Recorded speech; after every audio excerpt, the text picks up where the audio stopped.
안녕하세요. 저는 서울에서 반찬 가게를 운영하면서 살고 있는 42세 여성입니다. 운명의 장난이란 말처럼 착하고 성실한 남편을 만나 결혼을 하고 남부럽지 않게 살았는데 불과 5년 만에 모든 것이 끝장나 버렸고 악몽 같은 일을 감당해야만 했습니다. 그때부터 제 인생은 나락으로 떨어져서 가시밭길을 헤치고 모진 고생을 하면서 살아야 했죠.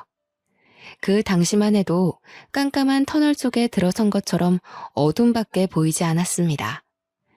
제 인생은 여기서 끝이 났고 더 이상 희망이 없다는 생각이 들어서 자포자기 상태에 빠졌는데 누군가의 도움으로 새로운 인생을 살게 되는 기적 같은 일을 겪게 되었는데요. 몇 년이 지난 일이지만 그 끔찍한 시간을 어떻게 견뎠는지 신기할 따름입니다. 그때의 경험으로 저는 이런 확신을 가지게 되었습니다. 인생이란 고진감래처럼 모진 고생도 언젠가는 끝이 나고 행복도 어느새 찾아오는 법이죠. 하루하루 사는 게 힘들고 지친다고 생각하는 여러분들에게 제가 어떻게 죽을 고비를 넘기고 구사일생으로 살아났는지 믿기지 않는 영화 같은 경험을 들려드리기 위해 글을 올립니다. 저희 부모님은 트럭을 몰고 다니면서 채소 파는 일을 하셨습니다. 새벽에 농산물 시장으로 나가서 각종 야채를 받아서 거래를 하는 식당에 대주셨고 오후에는 아파트나 주택가를 돌면서 주부들을 상대로 장사를 하셨어요. 부모님이 워낙 부지런하고 남을 속이는 법이 없으셨습니다. 다른 트럭이 질이 안 좋은 야채들을 싸게 팔아도 아버지도 정직하게 좋은 상품을 팔아야 한다고 하셨어요. 조금이라도 더 팔려고 손님들을 속이면 절대 안 돼. 당장은 돈 벌지 몰라도 나중에는 그것 때문에 반드시 망하게 된다. 아버지는 이런 식으로 장사를 하셔서 아버지를 믿고 오는 단골들이 많으셨죠. 아버지께서 먹고 살기 위해서 닥치는 대로 일을 해오시다가 친척의 소개로 엄마를 만나게 되셨습니다. 결혼을 한 뒤로는 중고 트럭을 사서 두 분이 같이 야채를 팔기 시작하셨어요. 그런데 두 분이 같이 일을 하니 어린 저를 맡길 곳이 마땅치 않았습니다. 유치원 종일반에 맡기면 됐지만 부모님께서 새벽 3시에 일어나서 농산물 시장에 가야 해서 유치원에 맡겨도 소용이 없었습니다. 그래서 부모님은 저를 트럭에 데리고 다니셨어요. 그래서 제게는 아버지의 트럭이 침실이었고 놀이터였죠. 부모님께서 식당에 납품을 하러 갈 때면 식당 아주머니들의 예쁨을 받곤 했어요. 아이고, 우리 이쁜 미경이 왔구나. 어린 것이 고생이 많아. 밥은 먹고 나왔니? 단골 식당에 들리면 식당 아줌마들께서 저를 아주 예뻐해 주셨어요. 제게 요구르트나 귤 같은 걸 챙겨주시면서 기특하게 바라봐 주셨죠. 그 중에서도 7년째 단골인 부부가 같이 식당을 운영하는 곳이 있었습니다. 그 식당 주인을 만나게 된 계기도 참 특별했죠. 부모님이 채소를 팔아보려고 식당마다 찾아다니면서 고정적으로 거래해보자고 부탁할 때였습니다. 사장님, 채소 거래하는 곳 없으면 저희가 싸게 드릴게요. 제일 좋은 물건만 드릴 테니까 한 번만 거래해보세요. 아유, 갑자기 와서 왜 그러세요? 우린 채소 대주는 사람이 따로 있어요. 대부분의 식당은 거래처가 있다는 이유만으로 거절했는데 그 식당 주인은 첫 만남에서 흔쾌히 채소를 받겠다고 수락했습니다. 오, 안 그래도 거래처 좀 찾으려고 했는데 야채를 아주 좋은 걸로 골라오셨네. 좋아요. 계속 가지고 오세요. 주인 아저씨 말로는 시장에 직접 나가서 채소를 사고 있었다고 합니다. 마침 고정적으로 대주는 거래처를 찾고 있었는데 저희가 나타난 거죠. 아버지가 가지고 온 물건이 마음에 든 아저씨는 아침마다 시장에 가지 않고 아버지를 믿어보기로 했습니다. 그렇게 시작된 거래가 7년이 넘게 이어지고 있는데요. 그 식당 주인 부부는 아주 좋으신 분들이었습니다. 저를 보면 늘 사탕이나 과자를 챙겨주었고 가끔씩 용돈을 주기도 하였습니다. 그럴 때마다 저희 엄마가 급하게 말려보았지만 소용없었죠. 어이구, 사장님, 그러지 마세요. 애 버릇 나빠져요. 아니에요. 내 딸 같아서 그래요. 미경아, 괜찮아. 어서 받아. 제가 엄마 눈치만 보고 있으니까 주인 아줌마께서 웃으면서 용돈을 주었어요. 그 식당 주인 부부에게는 저와 동갑인 아들이 있었습니다. 시간이 지나서 제가 초등학생이 되자 주인 아줌마께서 농담처럼 저를 며느리로 삼겠다고 하셨죠. 미경아, 너 나중에 누구랑 결혼할래? 아줌마가 제일 좋다며. 그럼 우리 진수랑 결혼해야지. 네, 전 진수랑 결혼할 거예요. 결혼해서 진수랑 아줌마랑 같이 살래요. 어린 마음에 결혼한다는 의미도 잘 모르고 하는 소리였죠. 그럴 때마다 진수가 부끄러워하면서 아주머니 뒤에 숨어 있었는데요. 장사를 하는 부모님 영향을 받아서 그런지 저는 낯을 가리지 않았지만 진수는 아니었습니다. 부끄러움이 많았고 저를 좋아하는 것 같아 보였지만 늘 수줍어하면서 아무 말도 못했어요. 진수의 소극적인 성격은 고등학생이 되자 더 심해졌습니다. 나이를 먹을수록 서로 마주쳐도 피하는 지경에 이르자 제가 먼저 다가가 보려고 노력했습니다. 진수야, 요즘 통 못 봤는데 잘 지냈어?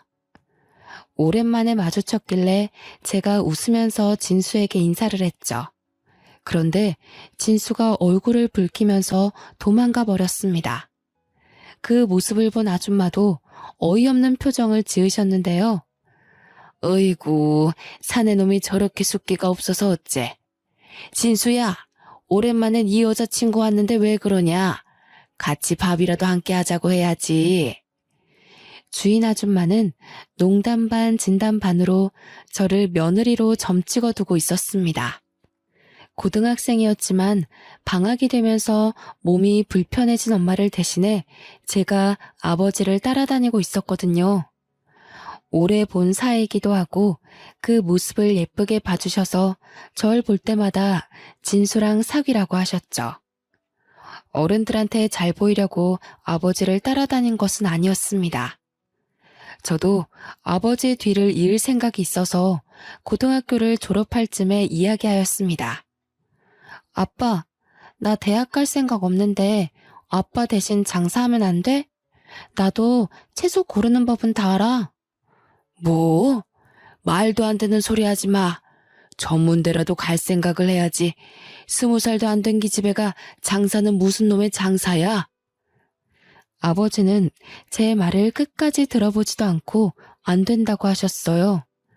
하지만 저는 매일같이 고생만 하는 부모님이 너무 안쓰러워서 편하게 대학에 갈 수 없었습니다.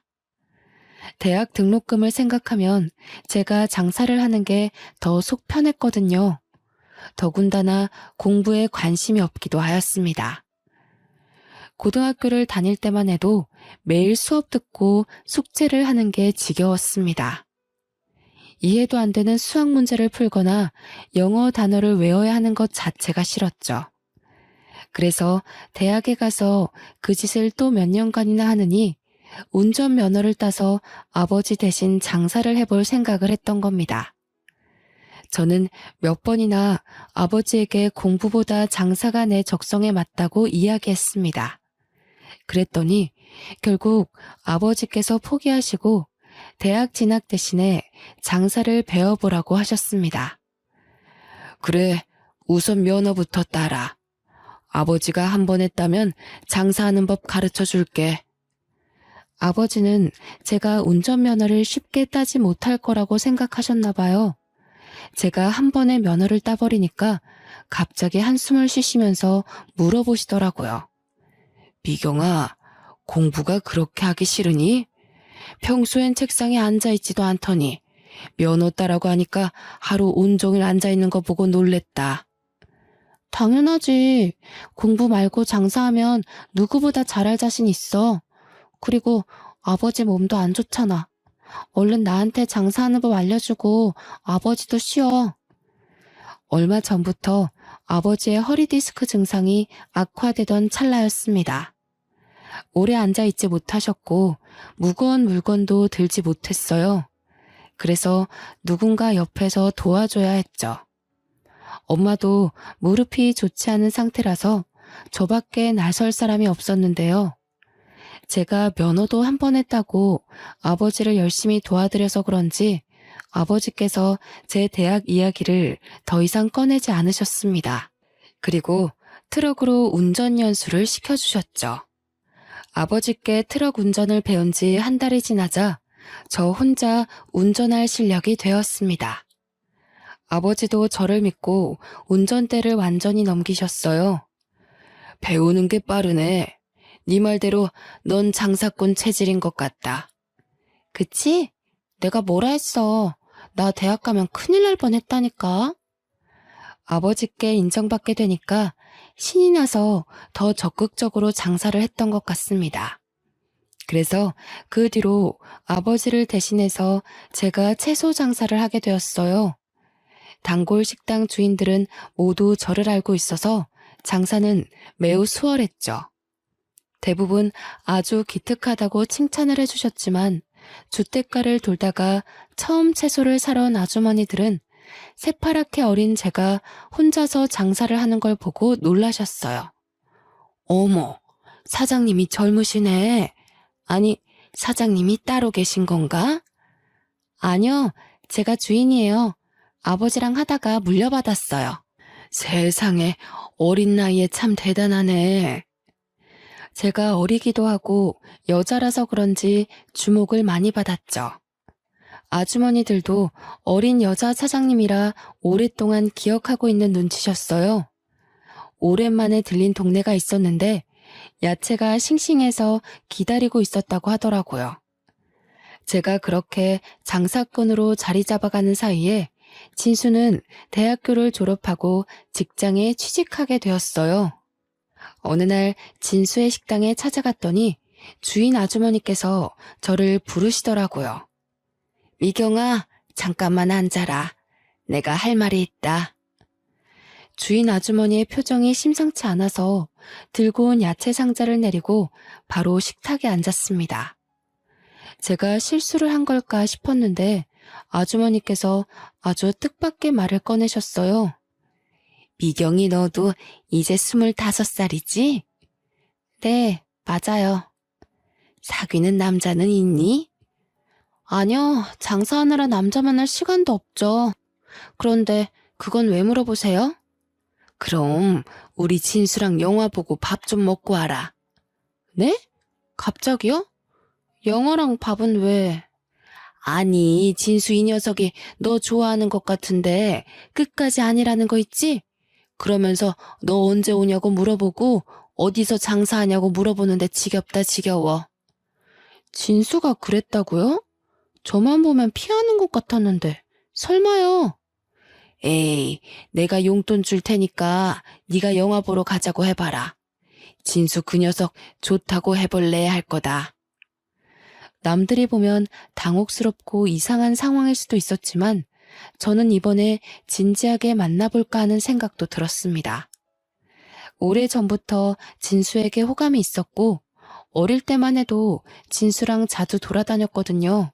근데 나이를 먹어갈수록 진수는 절 불편하게 생각하는 것 같아서 거리를 두고 있었습니다. 이제 생각해보니 진수도 절 좋아하게 돼서 쭈뼛거렸던 것 같네요.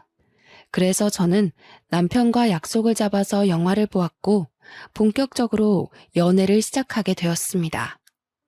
정식으로 만나자는 말이 나오자 역시나 남편이 절 오랫동안 좋아하고 있었다는 말을 꺼내더라고요. 예전부터 너 좋아하고 있었는데 쑥스러워서 말 못했어. 내가 남자답게 먼저 밥이라도 먹자고 하는 거였는데 끝까지 못하겠더라. 남편은 호감을 가지고 있었지만 제게 말을 걸지 못해서 갈팡질팡하고 있었나 봅니다. 그 사실을 알고 있던 시어머니께서 다리를 놔주신 거죠. 저희들은 어릴 때부터 알고 있어서 사이가 급격하게 가까워졌습니다. 사귄 지 1년 만에 결혼 이야기가 나왔죠. 상견례 자리부터 결혼식 당일 신혼생활까지 더할 나위 없이 행복했습니다. 20년 넘게 알고 지내서 친부모나 다름이 없는 시부모님과 같이 사니 시댁살이가 아니라 제 친정에 남편이 들어와서 처가살이 하는 것 같더라고요. 제가 집안일이라도 하려고 하면 시어머니가 다가와 말린 적도 있었습니다. 아유, 방금 장사하고 들어온 애가 무슨 설거지야. 넌 가서 좀 쉬고 있어라.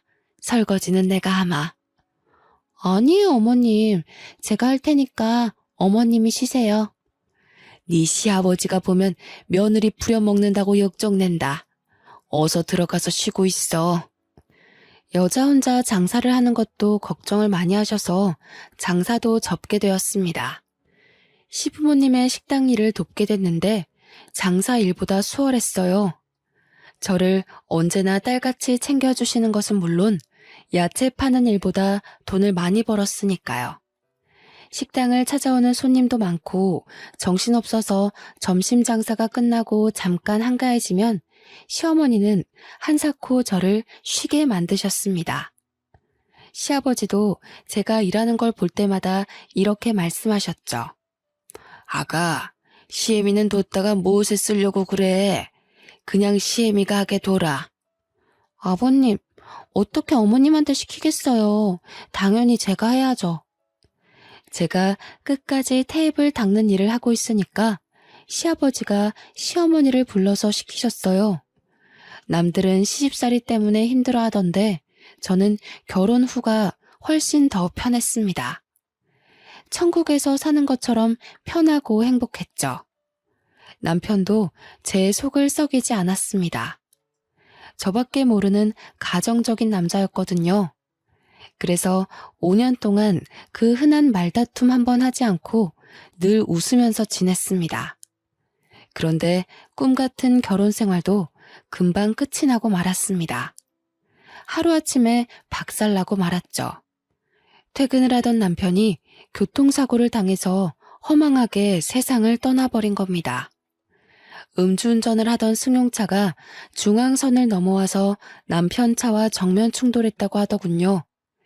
그 사고로 가해 차량 운전자도 목숨이 위태로울 정도로 크게 다쳤고 남편은 그 자리에서 사망하고 말았어요. 남편의 사망 소식을 들은 시어머니는 그 자리에서 혼절하고 마셨습니다. 애지중지 키운 외동아들이 세상을 떠나서 저보다 더한 충격을 받으신 것 같았는데요. 그런데 더 나쁜 일은 일어났습니다. 병원에서 겨우 의식을 회복한 시어머니께서 뇌졸중 증상을 보이신 것이었습니다. 말을 제대로 하지 못하고 오른쪽 편마비가 와버렸죠. 남편을 떠나보내고 정신을 추스를 겨를도 없이 시어머니까지 쓰러지자 하늘이 무너질 것 같았습니다. 하지만 저까지 정신줄을 놓고 있을 수 없었습니다. 아버님께 식당을 맡기고 저는 병원에서 숙식을 하면서 시어머니를 돌봐드렸습니다. 아버님도 식당 문 닫을 시간에 병원 앞을 찾아오셔서 제게 힘을 북돋아 주셨죠. 아가, 하늘이 무너져도 절대 용기를 잃거나 포기하면 안 된다. 같이 이겨내자. 식당 쉬는 날에도 병원에 들리셔서 제 손을 잡고 미안하다는 말을 하셨어요. 저와 시아버지는 용기를 잃지 않고 버텼지만 시어머니는 점차 힘을 잃어가고 계셨습니다. 아들을 잃은 후로 실어증에 걸린 사람처럼 말이 없었고 몸이 말을 듣지 않는 지경에 이르자 살아야겠다는 의지를 놓아버리신 것 같았죠. 결국 저희 어머님은 병원에 입원한 지 6개월 만에 돌아가시고 말았습니다. 어머님까지 돌아가시자 정말 눈물밖에 나오지 않더군요. 이제 의지할 사람이라고는 시아버지밖에 없었습니다. 그런데 시어머니 장례식을 치르고 보름이 지나자 아버님께서 놀라운 말을 꺼내셨어요. 안 사람도 죽었는데 네가 계속 내 곁에 있어봤자 뭐하냐. 너도 더 늦기 전에 재혼해라. 내가 좋은 자리를 알아놨다. 아니, 아버님, 그게 무슨 말씀이세요? 재혼을 하라뇨. 저는 아버님 모시고 계속 살 거예요. 아니다. 네가 없어도 나는 혼자 잘 살 수 있다. 괜히 너까지 발목 잡혀서 과부로 지내게 할 수는 없어. 네가 재혼 안 하면 혼자 남은 며느리 끼고 사는 고약한 시애비라고 욕할 거야. 그러니까 좋은 사람 만날 준비부터 하거라. 아버님께서 적당한 재혼 자리까지 알아놓으셨다면서 고집을 피우셨어요. 저는 싫다고 했지만 시아버지가 재혼식이 놓쳐서 나중에 후회하지 말라는 말까지 꺼내셨죠. 그 설득과 호소가 한 달이나 이어져서 저도 포기했습니다. 딱 한 번만 만나봐서 아버님 마음이라도 편하게 해드리려고 했는데요. 시장에서 반찬 가게를 하는 여성의 아들을 만나보았는데 생각보다 좋은 사람이었습니다. 전 남편과 다르게 적극적이고 말주변도 화려해서 시간 가는 줄 몰랐습니다. 그렇게 몇 번의 만남을 더 가지다 보니 재혼까지 하게 되었네요. 저랑 재혼한 남편은 아내가 먼저 세상을 떠나서 혼자가 되었다고 했으니까요. 그런 점들 때문에 마음이 잘 맞아서 재혼을 결심하게 되었습니다. 그런데 그 결혼 하지 말았어야 했습니다. 막상 재혼하고 나니 제가 생각한 재혼 생활이 아니었거든요. 시댁살이하게 된 첫날 어머님께서 저를 보자마자 식당 이야기를 꺼내셨습니다. 이혼 전에 식당에서 일해봤다며? 반찬이나 음식은 잘하겠구나. 네, 웬만한 건 돌아가신 시어머니께 다 배웠어요. 그럼 됐다. 내일부터 가게에 나와서 일 거들어라. 재혼한 뒤에 만난 시어머니는 다짜고짜 자기가 운영하는 가게에서 일을 시켰습니다. 시어머니가 반찬 가게를 하니 며느리가 돕는 건 당연한 일이었지만 시어머니가 저를 대하는 태도가 남달랐습니다. 며느리가 아니라 식모를 대하는 것 같더라고요. 게다가 시어머니는 힘든 일이 생기면 무조건 저를 불렀습니다. 오늘은 총각김치를 담아야 하니 무부터 다듬어 놓고 양념거리 준비해라. 시어머니가 운영하는 반찬 가게는 규모가 상당히 컸습니다. 장사도 잘 되는 편이라서 매일같이 김치를 담아야 했고 여러 가지 반찬거리를 준비하느라 채소를 다듬어야 했어요. 힘이 들어서 잠깐 쉬기라도 하면 시어머니는 금세 다른 일거리를 가져오셨습니다. 아니, 지금 퍼즐을 앉아서 뭐 하는 거야? 손님들 오기 전에 반찬들 담아서 포장해 놓으라고. 할 일이 많은데 너만 지금 쉬고 있어? 시어머니는 제가 잠깐이라도 쉬는 꼴을 보지 못했습니다. 매일 채소를 다듬고 만지느라 손에 독이 올라서 부르트고 물기 때문에 습진을 달고 살아야 했어요. 무거운 배추며 무 다발을 옮기느라 허리와 무릎에 골병이 들 지경이었습니다. 어떤 날은 종일 쪼그리고 앉아서 일을 하다 일어서는데 하늘이 노랗게 보이면서 현기증이 일어나서 쓰러질 뻔했죠. 병원에 가봤더니 빈혈이 아주 심하다고 했습니다. 너무 과로하시는 것 같아요. 적당히 쉬어줘야 몸이 버팁니다.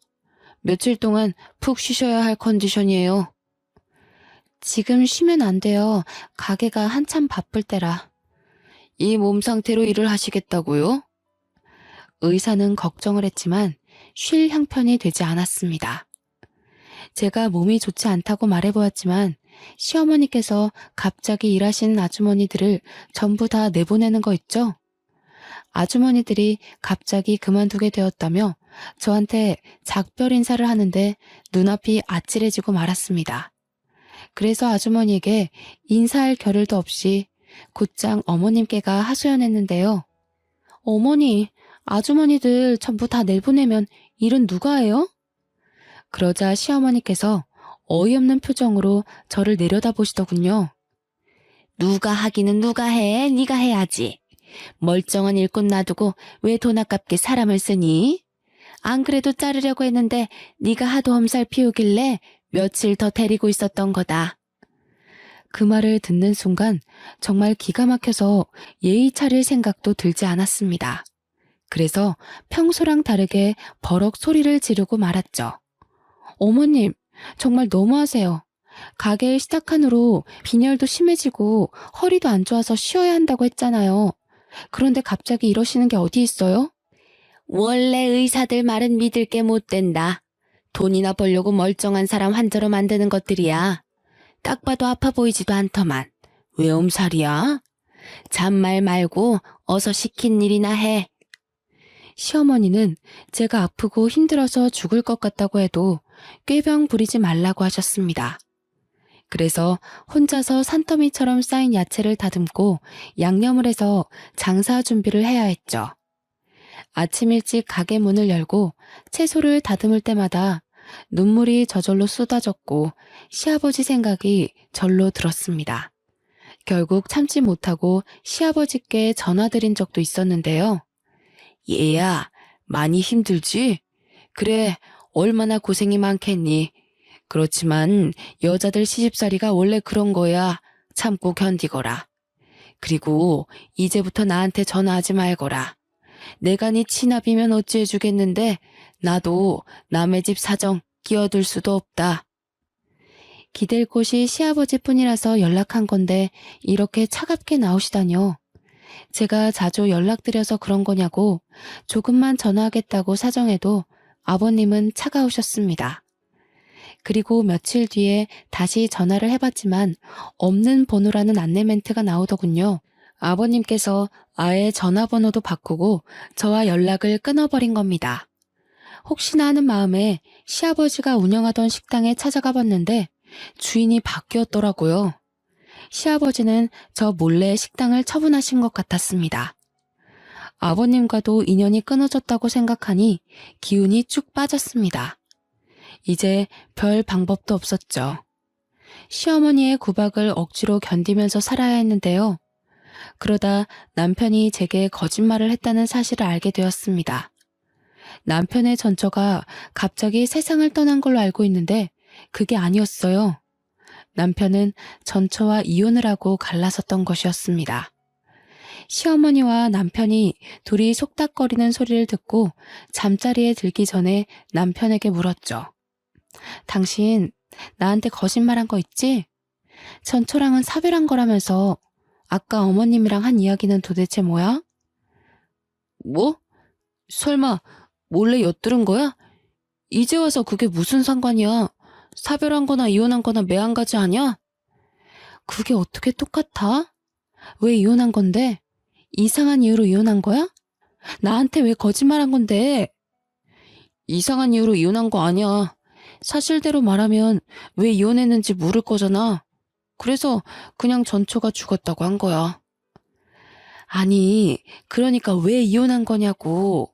좋게 말할 때 이야기해. 어머님까지 다 깨우기 전에. 제가 끝까지 물고 늘어지니까 남편이 전처가 바람이 나서 갈라선 거라고 이야기했어요. 그런데 재혼을 할 때 그런 사정을 구구절절 설명하기 귀찮아서 거짓말한 거라고 하더군요. 하지만 남편의 거짓말은 여기서 끝난 게 아니었습니다. 남편이 그동안 사업을 한다고 했지만 알고 보니 백수 건달이었죠. 제게 주는 생활비도 날마다 시어머니를 통해서 돈을 타오던 것이었습니다. 남편이 평소처럼 출근한다고 해놓고 나갔는데 핸드폰을 놔두고 갔길래 급히 남편을 따라간 적이 있었습니다. 그런데 남편이 PC방에 들어가더니 안 나오더라고요. 혹시나 해서 따라갔더니 남편이 컴퓨터 게임을 하고 있었습니다. PC방 알바생한테 남편에 대해 물으니 단골 손님이라고 하더군요. 딱 봐도 일하러 간다고 해놓고 매일 여기로 온 것 같아 저도 참다 못해 폭발하고 말았습니다. 당신 여기서 지금 뭐 하고 있는 거야? 설마 매일 여기 와서 게임하다가 온 건 아니지? 내가 무슨 거짓말을 했다고 그래. 지금도 사업 준비 중이야. 여기는 어쩌다 한번 온 거라고. 그럼 나한테 말을 해야지. 당신 이혼도 그렇고 도대체 왜 날 속이는 거야? 백수면 백수라고 솔직하게 말해야지. 왜 사업가 행세를 했냔 말이야. 엄마한테 돈 조금씩 받아서 투자하고 있었어. 아무것도 모르면서 따지고 들지 마. 지금 그게 중요해? 날 몇 번이나 속인 거냐고 따지는 거잖아. 당신 이거 말고 속인 거 있어? 좋게 말할 때 다 불어. 아이고, 그래. 나 백수라고 다 떠들고 다녀라. 동네 사람들 다 알겠다. 나 백수라고 소문내서 속이 시원하냐? 조금만 기다려봐. 곧 준비하고 있는 사업 대박 나면 너 같은 것도 얄짤 없으니까. 남편이 저한테 삿대질을 하면서 오히려 큰 소리를 치길래 저도 목소리를 높였죠. 결국 알바생에게 쫓겨나고 집으로 돌아왔지만 남편은 나아지지 않았습니다. 1년이 지나도록 남편이 준비한다는 사업은 시작도 하지 못했는데요. 하지만 저는 매일 뼈 빠지게 고생하느라 날이 갈수록 삐쩍 말라가고 있었습니다. 제가 녹초가 되도록 몇 사람 몫의 일을 해낸 덕분에 시어머니는 시장을 벗어나서 건물의 1층에 반찬 가게를 열게 됐네요. 그러던 와중 단골 손님까지 생겨서 단체 주문을 받게 되었습니다. 저희 가게의 단골 손님 중에 부잣집 사모님들이 몇 분 계셨는데 김장철이 되자 사모님들이 단체로 자기들 김장을 시어머니에게 부탁한 겁니다. 무려 70포기의 김장을 해달라는 것이었죠. 시어머니는 그 주문을 기다렸다는 듯이 덥석 받아버렸습니다. 저는 당연히 아줌마들 몇 명을 동원해서 김장할 줄 알았는데 그게 아니었습니다. 갑자기 아무도 없는 가게에 저를 부르더니 김장 이야기를 꺼내더라고요. 김장 70포기 해달라고 주문이 들어왔거든. 내일 아침에 트럭 한 대가 올 거다. 배추랑 무 싣고 오는 트럭이니까 그 트럭 오자마자 바로 시작하거라. 어머님, 설마 그 많은 김장을 저 혼자 하라는 건 아니죠? 설마 하는 마음에 물어보았지만 제 불길한 예감은 맞았습니다. 시어머니는 아주 당연하다는 듯이 고개를 끄덕이고 있더군요. 김장 70포기 정도는 너 혼자 충분하잖아. 당연하게 사람 불러달라고 하고 있니? 전 어이가 없어서 입이 다물어지지 않았죠. 그 일을 혼자 하다가는 죽을 수도 있겠다는 생각이 들어서 얼른 정신을 차리고 소리쳤습니다. 어머님, 제가 일하는 기계도 아니고 그 많은 김장을 어떻게 혼자 해요? 전 못해요. 아니, 이년이 어디서 눈을 부라리고 대들어? 너 혼이 나야 정신을 차릴 거냐? 어머님께서 앙칼진 목소리로 고함을 지르더니 갑자기 제 뺨을 때렸습니다. 그 뺨을 맞는 순간 제 정신도 번쩍 들었죠. 왜? 이제 정신이 좀 드냐? 어느 집안 며느리가 시어머니한테 대들어? 한 번만 더 대들었다간 다리를 분질러 버릴 거야. 기가 막히고 분했지만 충격을 너무 심하게 받아서 눈물조차 나오지 않았습니다. 마음 같아서는 당장 짐 싸들고 친정으로 가고 싶었지만 그럴 수도 없었죠. 부모님 두 분 다 건강이 좋지 못해서 병원에 계셨기 때문입니다. 아무리 힘들어도 몸이 아픈 부모님께 상처를 주고 싶지 않았습니다. 그래서 몰래 눈물을 흘리며 잠도 자지 못하고 밤을 지새웠는데요. 다음 날이 되자 김장거리를 실은 트럭이 왔습니다. 날씨는 거의 한겨울처럼 매서운 바람이 불었죠. 저는 꽁꽁 언 손을 입김으로 불어가면서 배추를 다듬기 시작했습니다. 그런데 아무리 해도 끝이 보이지 않더군요. 이를 악물고 부지런히 손을 놀려봐도 배추가 줄어들지 않았습니다. 몸은 점점 아파오고 손이 얼어붙어서 감각이 점점 없어지고 있었습니다. 그러다가 무거운 양동이를 들어 올렸는데요. 그 순간 눈앞이 캄캄해지면서 의식을 잃고 말았습니다. 겨우 정신을 차리고 눈을 떠보니 병실에 누워있더라고요. 제 옆에는 낯익은 분이 앉아 계셨습니다. 온화하면서 따뜻한 눈빛으로 쳐다보길래 순간 누군가 싶었죠.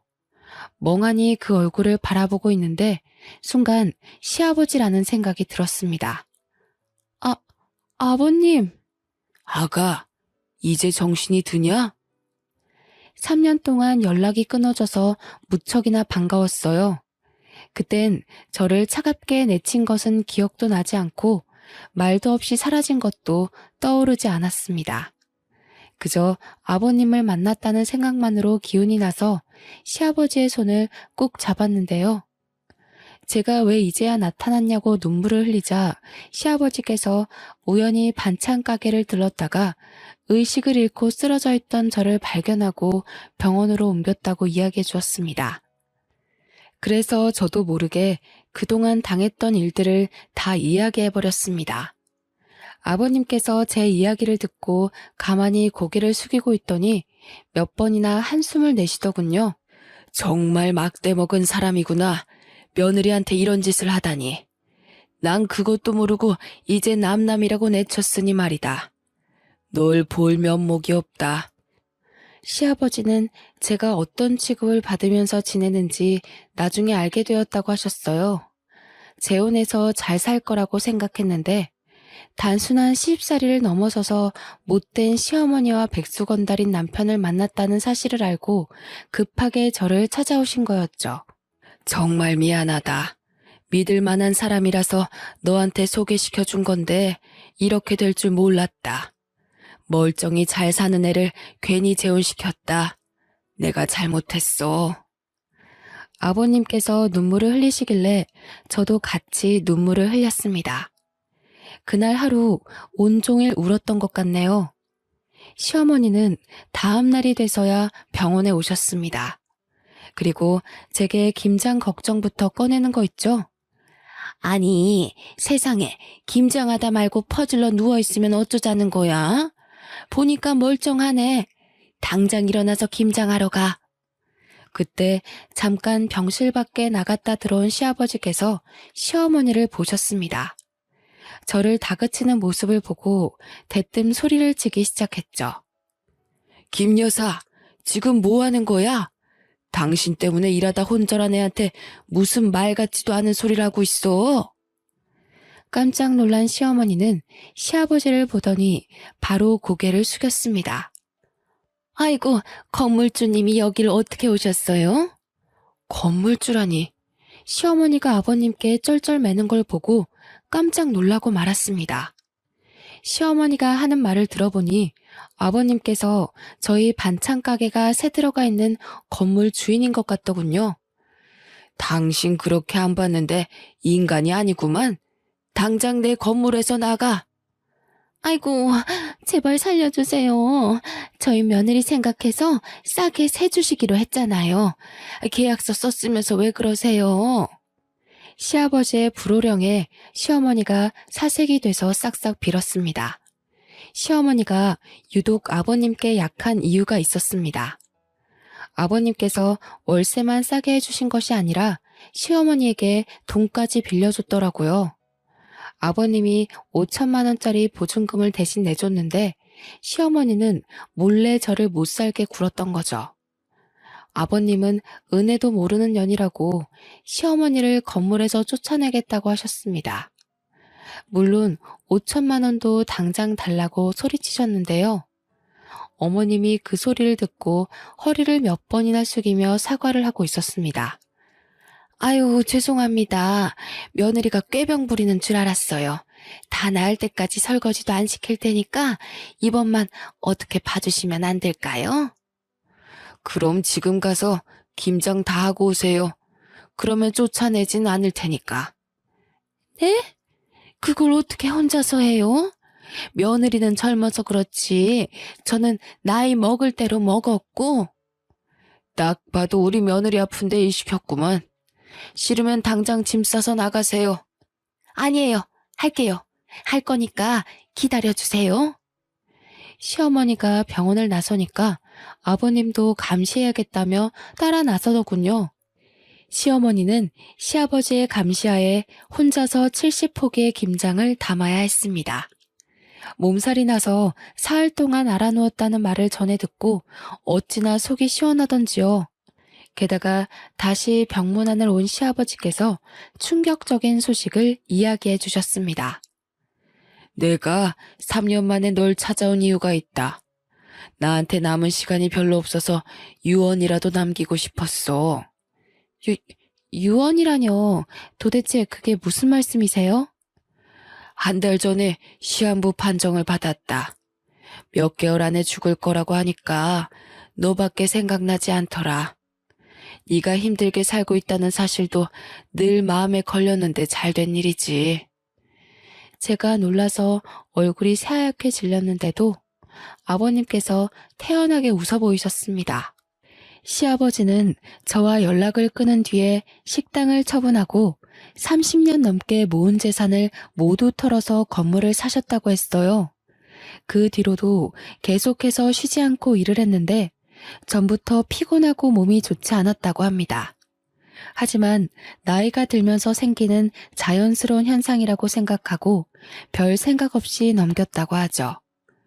어느 순간 숨쉬기가 어렵고 기침이 갑자기 나는 일이 많아진 것도 모자라 얼마 전에는 피를 토하셨다고 해요. 그래서 병원에 가보니 폐암 말기 판정을 받았다고 합니다. 수명이 길어야 1년 정도밖에 안 남았다는 말을 듣고 아버님께서 모든 걸 내려놓고 절 찾아오셨습니다.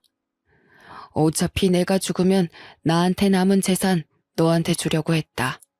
내가 낳은 자식은 아니지만 널 생각하면 늘 애틋해. 친딸처럼 내 곁에 두고 오순도순 지내는 거였는데 왜 결혼을 시켰을까 후회만 가득하구나. 아가, 진심으로 미안하다. 아버님이 저를 이렇게까지 특별하게 생각할 줄은 몰랐습니다. 게다가 아버님께서 충격적인 소식을 한 가지 더 알려주셨습니다. 바로 남편이 저 몰래 내연녀를 만나고 있다는 사실이었죠. 사업을 준비한다는 건 새빨간 거짓말이었고 시어머니께 탄 돈으로 내연녀와 동거를 하고 있었던 것입니다. 시어머니도 그런 사실을 알고 있었지만 저를 며느리가 아니라 그냥 막 부려먹는 식모 정도로 생각하고 있어서 아까우셨나 봅니다. 행여나 이혼해서 노예 하나 사라질까봐 입 다물고 있었던 거죠. 제가 그 사실을 전해 듣고 시어머니를 찾아가 따지니 어머님이 그제서야 제게 사과의 말을 건넸습니다. 얘야, 누구나 실수하는 법이야. 어쩌다 너한테 못할 짓 했지만 한 번만 용서해다오. 나까지 널 속이고 있어서 미안하다. 아니, 내가 말하려고 했는데 우리 아들이 또 이혼할까봐 그랬어. 좀 이해해다오. 시어머니는 엎드려서 남편의 잘못을 용서해달라고 빌었지만 그것 역시 거짓말이란 사실을 아주 잘 알고 있었습니다. 그래서 저는 법의 힘을 빌려서 그동안 제가 당한 만큼의 대가를 받아냈어요. 전 시부에게 빌렸던 5천만 원과 남편의 바람에 의한 이혼 소송까지 진행해서 시댁은 총 7천만 원을 뱉었어야 했는데요. 돈이 없으니 대신 위자료로 일단 반찬 가게를 준다고 하길래 반찬 가게를 제가 가져올 수 있었습니다. 물론 철저하게 남은 돈은 분할 납부받기로 약속했고요.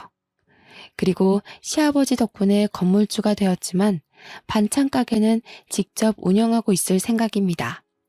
건물주라고 한가하게 놀고만 있지 말라는 아버님의 지시가 있었거든요. 시아버지는 지금 호스피스 병동에서 조용히 여생을 지내시고 계세요.